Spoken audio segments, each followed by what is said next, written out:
Who the math? Who the math? Who the math? Who the math? Plus, sign, multiply, subtract, and divide. Get math in your mind, then you'll see your dollars rise. Teachers, have your kids play video games, cause it helps to get the math facts into the brain. Simple and plain, we educate with minimal strain. Have fun, everybody now, isn't it great? Try some long division today, we just give it away. No time limits, you can...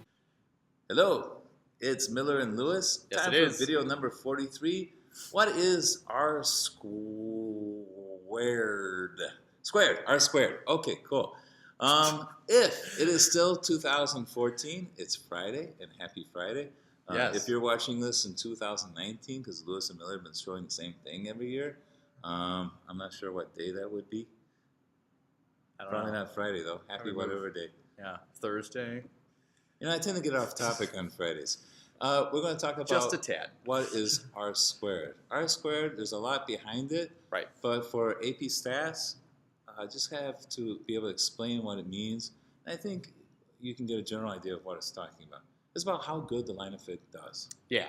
Yeah, before we were just using R squared to find what R is. Yeah. But now we're actually going to interpret what Yeah. does that data actually... It has a meaning, and that's Yeah, why what your does that actually calculator gives you both R and R squared. Exactly.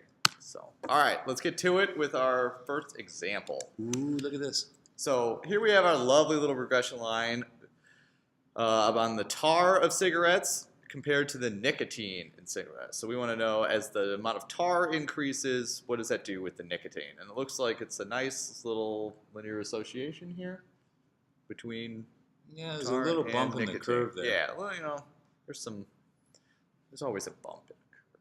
Okay.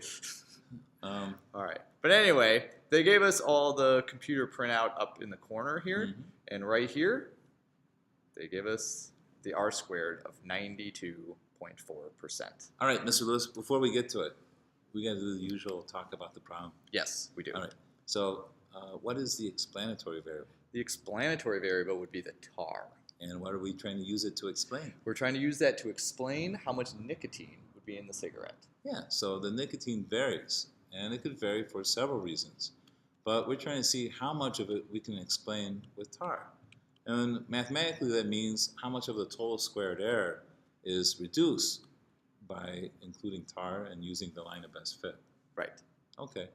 So, like I said, if you can, it's kind of hard to eyeball. We don't know the average for Y, but if we kind of estimated an average for Y, could you draw that horizontal line?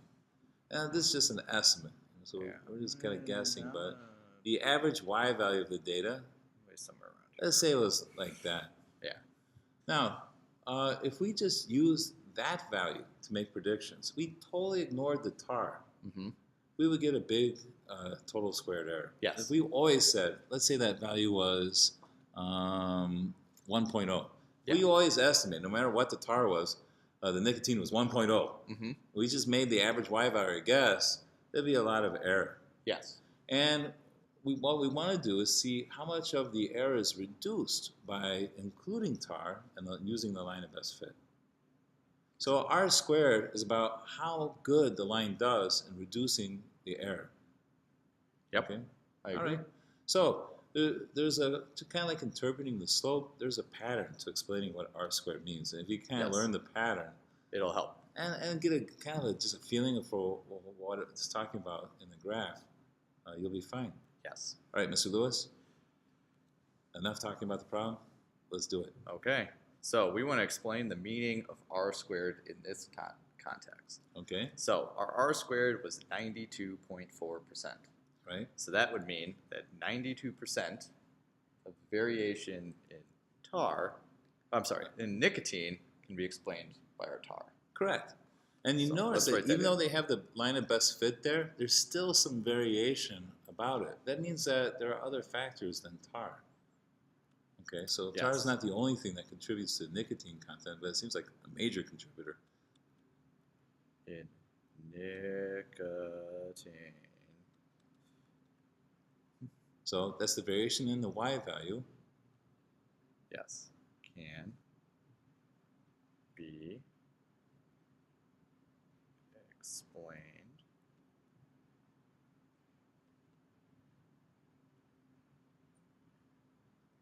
by feel like slow motion here. I know. We'll put amount of tar. It's about time something slowed Mr. Lewis down. Do everything fast. Right. Yeah. Bam. So Hopefully you guys can read the that. base case. Mr. Lewis, what does a base case mean?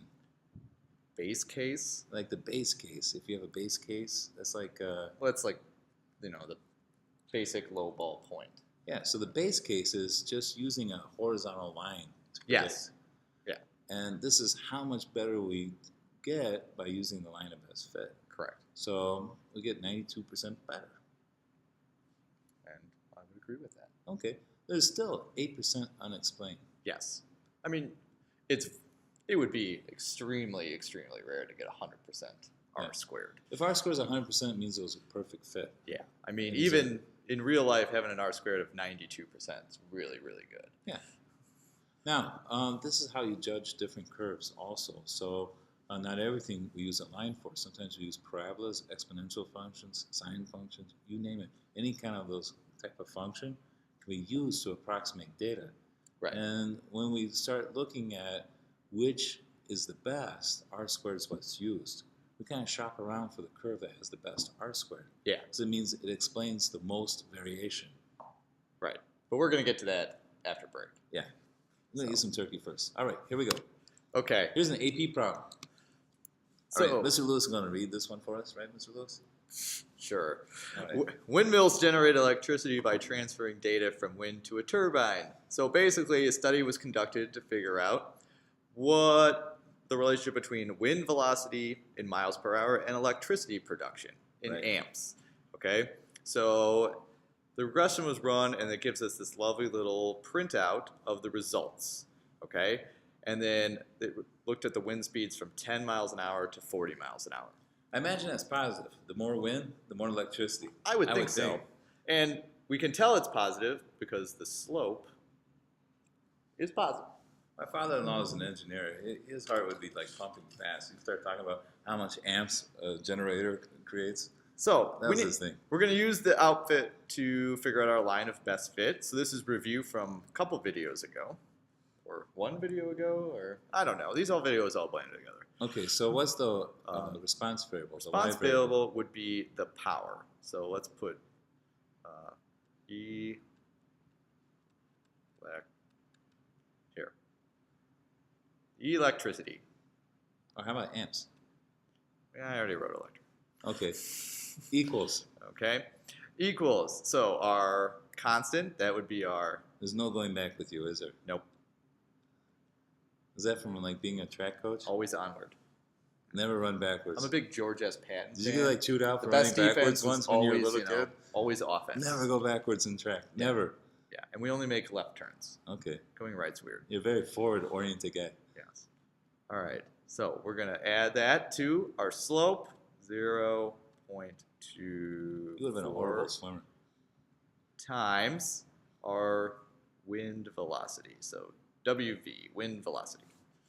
Right. So the choice of words is fine. I mean, if you said amps, electricity, power, something Yeah, like as that, long as you know what it's talking about and it Yeah. helps you. and you're communicating the problem. Yes. So electricity, okay, so that's our line of best fit, equation for the line of best fit.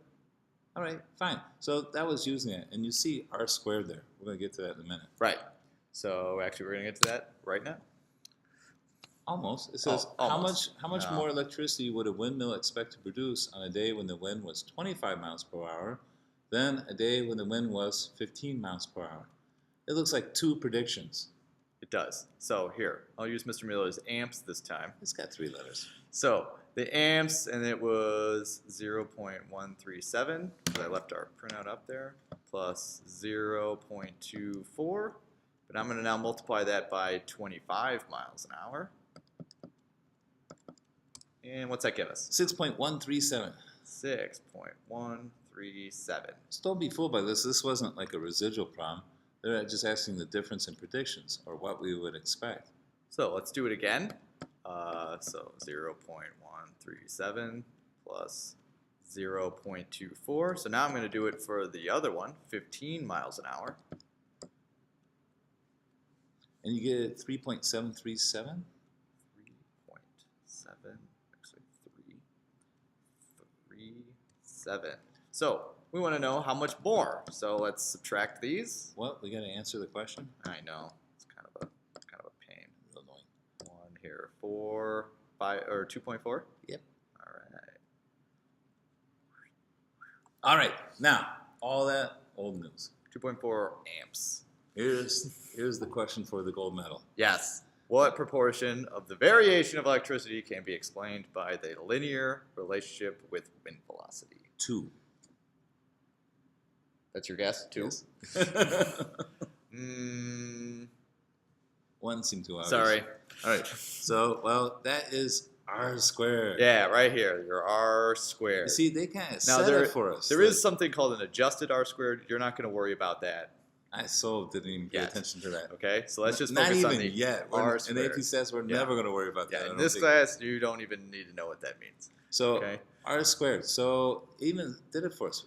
What proportion of variation in electricity can be explained by the linear relationship with wind velocity?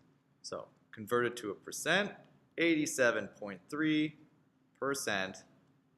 And then it's going to take me an hour to write this thing. So They wrote it for us. I know. Of the variation of electricity can be explained by the linear relationship in wind velocity. So basically, we just have to substitute this out for our 87%. So we see the electrical output varies for the windmills, and we're trying to think what accounts for that variation. So we're trying to explain it with the wind velocity. And the wind velocity explains most of it. Yes. It explains 87.3% of the variation.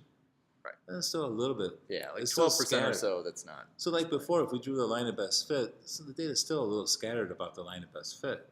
That means there's still some variation left. But if we look in terms of total squared error, what we started with went down 87.3%. Right. Okay, All right. I think you guys are ready. this is it? Yeah. We're already at journal time. Wow, hasn't even been 15 minutes. I know. Mr. Mill will probably distract you more. All right, so we gave you a lovely little regression problem predicting temperature from the CO2 level. Okay, so here's the fun printout from that. So, Mr. Miller, what's our explanatory variable? CO2 level. Yes. Okay, so we're going to use the CO2 level to explain the temperature. All right, so we gave you the R squared here, coefficient, and the slope. So then go through, answer all the questions, Now, and figure it out. there's one question that I don't see in there that I want to ask. Yeah. Is this a pretty strong pattern? We don't have the graph. No. But can we tell if this is a strong pattern? We can. How? By taking the square root of R squared to find our R. And that would be square root of 0.334. That's 0.57. Not that strong, right? No, I would say And R it's squared is it's pretty a moderate. low. So if R squared is only 33.4%, that means that the line of best fit accounts for some of the variation, but there's still a lot of variation even Right. about the line of best fit. It means it was a weak pattern. Yeah, these variables aren't very associated with one another, but Yeah. I mean, we're not really worried about what the best approach to this problem would be. We're just answering the question. All right, we'll stick with it. All right, see you guys on Monday. Enjoy the weekend. Good luck.